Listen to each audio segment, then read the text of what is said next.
दोस्तों 15 अगस्त के अवसर पर आज आपको जैसलमेर से 125 किलोमीटर दूर लोंगेवाला वॉर मेमोरियल पर लेकर आए हैं। और आज की इस वीडियो में हम आपको बताएंगे कि कैसे भारत के 120 जवानों ने पाकिस्तान की आर्मी के चक्के छुड़ा दिए थे। सबसे पहले हम देखते हैं, एंट्री करते ही हमको पाकिस्तान के टैंक देखने के लिए मिलेंगे।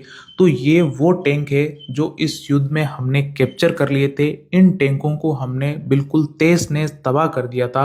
उन्हीं टैंकों को यहाँ पर डिस्प्ले के लिए रखा हुआ है, लोगों को दिखाने के लिए रखा हुआ है।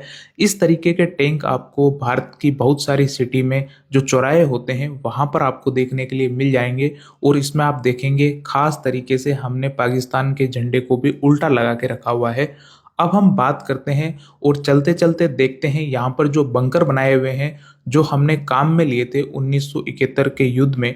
बात करते हैं सबसे पहले कि ये एक्चुअल में युद्ध हुआ क्यों था। तो 1971 में भारत की सहायता से पाकिस्तान के दो टुकड़े हुए थे और जन्म हुआ था बांग्लादेश का। लेकिन पाकिस्तान इस हार को बिल्कुल भी सहन नहीं कर पाया था और उन्होंने 3000 सैनिक, 45 टैंक्स और भारी गोला बारूद लोंगेवाला की तरफ भेजना चालू कर दिया। और उनका प्लान था कि इंडिया का जो पश्चिमी एरिया है उसके ऊपर पूरी तरीके से कब्जा कर लिया जाए और उस एरिया को अपने नियंत्रण में कर लिया जाए। लेकिन पाकिस्तान की 3000 फौज और 45 टैंकों की योजना को फेल करने के लिए मिल गए सामने भारत के 120 जाबाज जवान। 3000 सैनिकों और 45 टैंकों का सामना करने के लिए हमारे पास थे मात्र 120 जवान और बिल्कुल भी हमारे पास गोला बारूद नहीं था।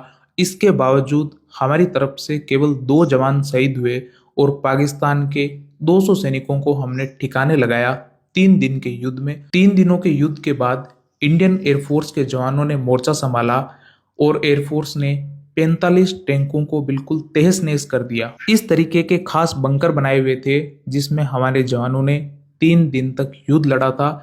आप सोच सकते हैं कि 3000 सैनिकों के सामने 120 सैनिक कितने कम होते हैं।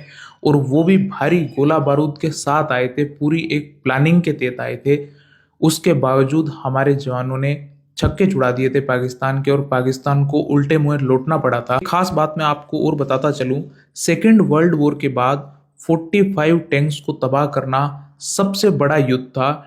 सेकेंड वर्ल्ड वॉर के बाद किसी भी देश को इतना नुकसान कभी भी नहीं झेलना पड़ा था किसी भी युद्ध में। इसकी कमान संभाल रहे थे मेजर कुलदीप सिंह चांदपुरी। इसके अलावा आप आसपास देख सकते हैं कुछ यहाँ पर टैंक आपको टूटे हुए मिल जाएंगे। इसके अलावा कुछ ट्रक्स भी है, ये सारे पाकिस्तान की ओर से आए हुए थे और हमने इनको बिल्कुल तहस नहस कर दिया था।